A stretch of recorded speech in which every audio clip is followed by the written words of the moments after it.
The patient in room 312 passed away around 1:30 a.m. What do you mean you just helped her back to bed? In nurse's night shift story time. Do not watch this at nighttime. I worked the night shift for almost 7 years until I quit 3 years ago.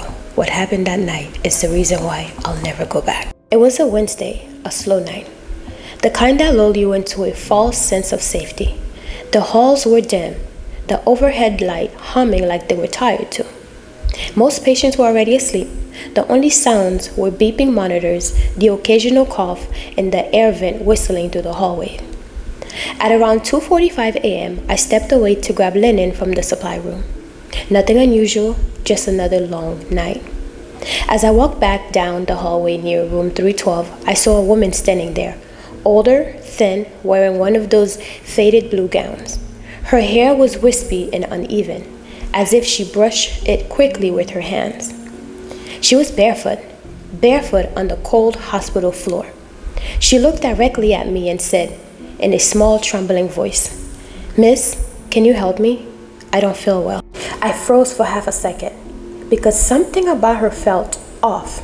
She was pale, not sick pale, but gray, like she'd been drained of all her blood, and her lips had this faint purplish tint. But she was breathing, standing, and talking. So I snapped into nurse mode. "Of course. What room are you in?" I asked her. She lifted a shaky hand and pointed at room 312. I nodded and offered my arm. She took it lightly.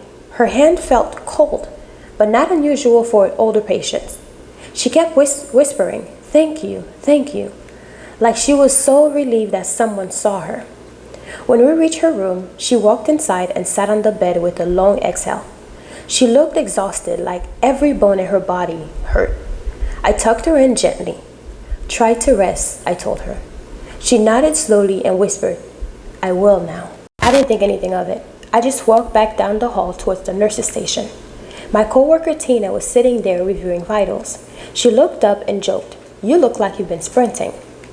I laughed. "Girl, you won't believe it. Your patient in room 312 was wandering in the hallway. I had to walk her back to bed." Tina's face changed instantly. "What patient?" she asked. "Your patient," I repeated. "The only old lady in room 312, thin, short hair, blue gown." Tina slowly pushed back her chair. Her eyes widened. "There's nobody in room 312. I felt a cold rush down my spine. "What do you mean? I just helped her back to bed." Tina shook her head, swallowed hard, and said, "Room 312's patient passed away around 1:06 a.m. We already called it. Housekeeping hasn't even come yet. That room is empty." Every hair on my body stood up. No, I said. "I just put her back to bed. She was talking to me. She grabbed my hand. She pointed to the room. Tina didn't even let me finish. She stood up. "Come with me now." We walked to room 12 together. We walked together to room 312. My chest felt tight, like my ribs were shrinking. I kept trying to convince myself maybe I mixed up the room numbers. Maybe someone else had been moved without me knowing. Maybe I was just tired. But when we pushed the door open, the room was dark. It was empty. The bed was stripped bare, the pillows were gone, the mattress wiped down, no patients, no gown, no footprints. The air in the room felt colder than the hallway, like a freezer. I stepped inside, trying to hold on to any explanation that made sense. "I swear she was right there," I whispered. I tucked her in. I talked to her. Tina put a trembling hand on my shoulder. "She coded earlier," she said softly. "I was the one that held her hand when she passed." That's when my knees almost buckled. We both turned when the monitor flickered behind us, a monitor that has been unplugged for over an hour.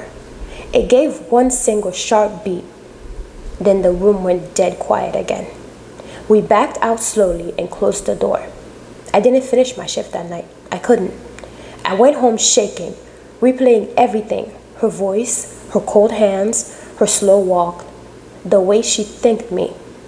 But the part that still haunts me, when I tucked her in bed, right before I turned around to leave, she whispered, "I'll rest now. If someone helps me home." I thought she meant to her bed. Now I'm not sure she did. Some patients don't know that they're gone. Some are still looking for someone to guide them one last time. Ooh. So what do you guys think of this story? This was a bizarre one. I mean, all of the stories that I've been sharing are very bizarre, but this lady did not even know that she died. And I believe it because if you ever work at the hospitals, if you ever work night shift at the hospital, you can feel the energy shift, especially around like midnight. It's always very like a lot colder. First of all, I understand like the hospitals are always cold, but there's this particular bone chilling cold that is at the hospital at nighttime, even nursing homes too. But I think there's definitely some nefarious thing going on at the hospitals at nighttime, and some patients don't even realize that they're dead.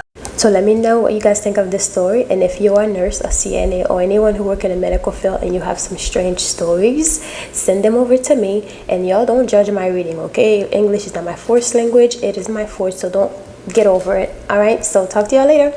Love you guys.